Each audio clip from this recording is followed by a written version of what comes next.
നോക്കാം വാർത്തകൾ വിശദമായി. ധർമ്മസ്ഥല വിവാദത്തിൽ വൻ വഴിത്തിരിവ്. മകളില്ലെന്ന് സമ്മതിച്ച പരാതിക്കാരി സുജാത ഭട്ട്. ക്ഷേത്രത്തിനു മുന്നിൽ വെച്ച അനന്യ ഭട്ട് എന്ന മകളെ കാണാതായി എന്ന് താൻ കള്ളം പറഞ്ഞതാണെന്ന് സുജാത ഭട്ട് സമ്മതിച്ചു. മലയാളികളായ ജയൻ.ടി, ഗിരീഷ് മട്ടന എന്നിവരാണ് തന്നെ കള്ളം പറയിപ്പിച്ചതെന്നും സുജാത പറഞ്ഞു. സുജാത പറഞ്ഞത് പച്ചക്കള്ളമാണെന്ന് ജനം TV റിപ്പോർട്ട് ചെയ്തിരുന്നു.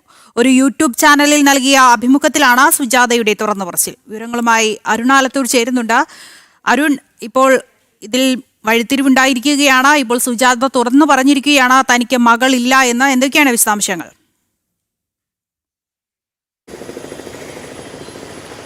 ദൃശ്യ, തീർച്ചയായിട്ടും ധർമ്മസ്ഥലയുമായി ബന്ധപ്പെട്ട വിവാദങ്ങളിൽ കേരളത്തിൽ നിന്നുള്ള മലയാള മാധ്യമങ്ങൾ ഉൾപ്പെടെ നിറം പിടിപ്പിച്ച കഥകളാണ് സോഷ്യൽ മീഡിയകളിലൊക്കെ വ്യാപകമായി പ്രചരിച്ചത്. നിരവധി യൂട്യൂബ് ചാനലുകളും മറ്റുമൊക്കെ ഇത്തരത്തിൽ നിറം പിടിപ്പിച്ച കഥകൾ വ്യാപകമായിട്ട് പ്രചരിപ്പിച്ചിരുന്നു. ഏതായാലും അതിനുശേഷം നമ്മൾ ജനം TV സംഘം ധർമ്മസ്ഥലയിൽ എത്തി നടത്തിയ അന്വേഷണത്തിൽ അവിടെ രണ്ടാമത് പരാതിയുമായിട്ട് എത്തിയ സുജാത ഭട്ട്, അവർക്ക് ഒരു മകളെ ഇല്ല എന്നുള്ളത് നമ്മൾ അന്ന് തന്നെ കണ്ടെത്തി റിപ്പോർട്ട് ചെയ്തിരുന്നു. കാരണം 2013 മകളെ കാണാതായി എന്നുള്ളതായിരുന്നു സുജാത ഭട്ട് പറഞ്ഞിരുന്നത്.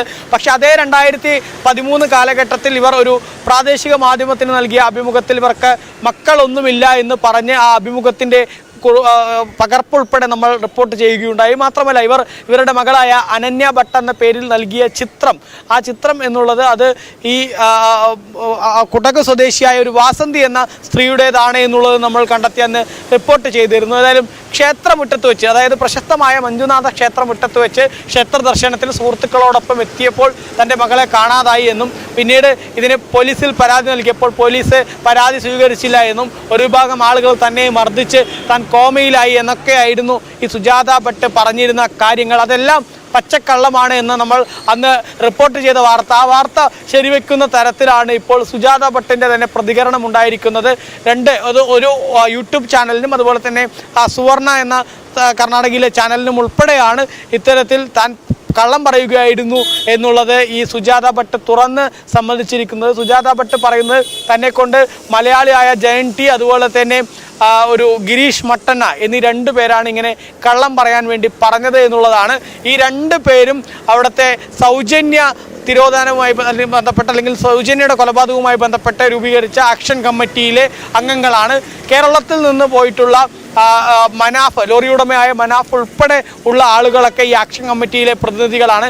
ആ ആക്ഷൻ കമ്മിറ്റിയിൽപ്പെട്ട 2 ആളുകളാണ് തന്നോട് ഇങ്ങനെ കള്ളം പറയാൻ പറഞ്ഞത് എന്നുള്ളതാണ് സുജാത ഭട്ട് പറയുന്നത്. അതുകൊണ്ട് തന്നെ ഏതായാലും ഈ ധർമ്മസ്ഥലയുമായി ബന്ധപ്പെട്ടുണ്ടായ വിവാദങ്ങൾ, അതിലൊക്കെ കൃത്യമായൊരു ഗൂഢാലോചനയുണ്ട് എന്നുള്ളത് കൂടുതൽ ബലപ്പെടുന്നതിലേക്ക് കാര്യങ്ങൾ ഇത് വഴിവെച്ചിരിക്കുന്നു എന്നുള്ളതാണ്. കാരണം ഈ സുജാത ഭട്ടിന് മകളെ ഇല്ല, ആ അനന്യ ഭട്ട് എന്ന വ്യക്തിയെ ഇല്ല എന്നുള്ളത് ഏതായാലും ഉറപ്പായ സാഹചര്യത്തിൽ 100 കണക്കിന് സ്ത്രീകളെ കുഴിച്ചുമൂടി, ഈ ഭാഗത്ത് പല ഭാഗത്തായി കുഴിച്ചുമൂടി എന്ന് ഒരു മുൻ ശുചീകരണ തൊഴിലാളി എന്ന പേരിൽ വന്ന കരാറുകാരൻ പറഞ്ഞതും ഇതോടൊപ്പം ചേർത്ത് വായിക്കേണ്ടതാണ്. കാരണം SIT സംഘം രൂപീകരിച്ച് നിരവധി ഇടങ്ങളിൽ കുഴിച്ചു നോക്കി, അവിടെ യാതൊന്നും കണ്ടെത്താൻ കഴിഞ്ഞിട്ടില്ല.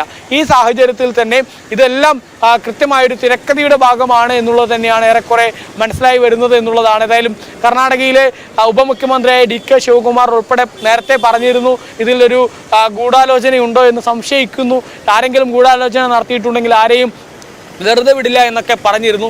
ഏതായാലും ഇപ്പോൾ ഇതിൻ്റെ ഗൂഢാലോചനയ്ക്ക് പിന്നിൽ ഈ ആക്ഷൻ കമ്മിറ്റിയിലെ ആളുകൾ ഉൾപ്പെടെ ഉണ്ട് എന്നുള്ളതാണ് സുജാത ഭട്ടിൻ്റെ വെളിപ്പെടുത്തലിൽ നിന്ന് വ്യക്തമാവുന്നത്. സുജാത ഭട്ട് പറയുന്നത് തനിക്ക് ഈ ജൈനന്മാർ നടത്തുന്ന ക്ഷേത്രത്തിന് വേണ്ടി തൻ്റെ കുടുംബസ്വത്തോ മറ്റോ നൽകിയതിൽ കുടുംബക്കാരുമായിട്ട് തനിക്ക് പ്രശ്നമുണ്ടായിരുന്നു. അതുകൊണ്ട് തന്നെ സ്വാഭാവികമായിട്ടും ഇതിൽ ഈ ക്ഷേത്രത്തിന് ഭൂമി നൽകിയത്, തൻ്റെ കുടുംബസ്വത്ത് നൽകിയതുമായി ബന്ധപ്പെട്ട വൈരാഗ്യമാണ് താൻ ഇങ്ങനെ ഒരു കള്ളം പറയാൻ തന്നെ പ്രേരിപ്പിച്ചത് എന്നുള്ളതാണ് സുജാത ഭട്ട് പറയുന്നത്. ഏതായാലും അങ്ങനെ ഒരു യുവതിയെ ഇല്ല എന്നുള്ള കാര്യം ഇപ്പോൾ വളരെയേറെ വ്യക്തമായിരിക്കുന്നു എന്നുള്ളതാണ്. ഏതായാലും നമ്മൾ ജനം TV നൽകിയ വാർത്ത കൂടെ ശരിവെക്കുന്ന ഒരു വെളിപ്പെടുത്തലാണ് സുജാത ഭട്ടിൻ്റെ ഭാഗത്തു നിന്നുണ്ടായിരിക്കുന്നത്. കേരളത്തിൽ മറ്റ് ഒരു മലയാള മാധ്യമവും ഏതായാലും ഈ വിഷയങ്ങളൊന്നും റിപ്പോർട്ട് ചെയ്യുന്നില്ല എന്നുള്ളതും വളരെ ശ്രദ്ധേയമായ കാര്യമാണ്. കാരണം ഈ ധർമ്മസ്ഥലയുമായി ബന്ധപ്പെട്ട് നിരവധി വ്യാജ ആരോപണങ്ങൾ കൊണ്ടുപിടിച്ച് റിപ്പോർട്ട് ചെയ്തിരുന്നു. പക്ഷേ ആ റിപ്പോർട്ടുകളൊന്നും ഇപ്പോൾ എവിടെയും കാണുന്നില്ല. ഇതിൽ വലിയ വഴിത്തിരിവുകൾ ഉണ്ടായിക്കൊണ്ടേയിരിക്കുന്നു. ഒന്ന്, ആ മുഖംമൂടി അണിഞ്ഞെത്തിയ ശുചീകരണ ശുചീകരണ തൊഴിലാളി എന്ന പേരിൽ എത്തിയ കരാറുകാരൻ പറഞ്ഞത് പലയിടങ്ങളിൽ നൂറുകണക്കിന് ആളുകളെ കുഴിച്ചിട്ടു എന്നാണ്. അങ്ങനെ 17 ഇടങ്ങളിൽ കുഴിച്ചു നോക്കി SIT സംഘം ഒന്നും കണ്ടെത്താൻ കഴിഞ്ഞില്ല. 2 ഇടത്ത് അസ്ഥി കഷ്ണങ്ങൾ കിട്ടി, അത് പുരുഷന്മാരുടേതായിരുന്നു. ഈ നൂറുകണക്കിന് സ്ത്രീകളെ കുഴിച്ചിട്ടു എന്ന് പറയുമ്പോൾ അവരുടെയൊക്കെ അസ്ഥി കഷ്ണവും ശരീരഭാഗങ്ങളും എവിടെ എന്നുള്ളത് വലിയ ചോദ്യചിഹ്നമായിട്ട് ഉയരുന്ന സാഹചര്യമാണ്. മറ്റൊന്ന്, ഈ മുഖംമൂടി ധരിച്ചെത്തിയ ആൾ തന്നെ പറഞ്ഞിട്ടുണ്ട്, SITയോട് പറഞ്ഞിട്ടുണ്ട്, താൻ നുണ പറഞ്ഞായിരുന്നു എന്നും ഇപ്പോൾ ഈ നിമിഷം പുറത്തു വരുന്നു എന്നുള്ളത് തന്നെയാണ്. ഏതായാലും ധർമ്മസ്ഥലയുമായി ബന്ധപ്പെട്ട വിഷയത്തിൽ ഇനി കൂടുതൽ അന്വേഷണങ്ങൾ ആവശ്യമുണ്ട് എന്നുള്ളത് തന്നെയാണ്. വരും ദിവസങ്ങളിൽ അത്തരം അന്വേഷണങ്ങളിലേക്കും കടക്കുമെന്നാണ് മനസ്സിലാക്കാൻ സാധിക്കുന്നത്. ശരി, അരുൺ ആലത്തൂരാണ് വിവരങ്ങൾ നൽകിയത്. ധർമ്മസ്ഥല വിവാദത്തിൽ ഇപ്പോൾ ഉണ്ടായിരിക്കുന്നത് വൻ വഴിത്തിരിവാണ്. മകൾ ഇല്ലെന്ന് തന്നെയാണ് ഇപ്പോൾ സുജാത ഭട്ട് ഒരു യൂട്യൂബ് ചാനലിന് നൽകിയ അഭിമുഖത്തിൽ വ്യക്തമാക്കിയിരിക്കുന്നത്.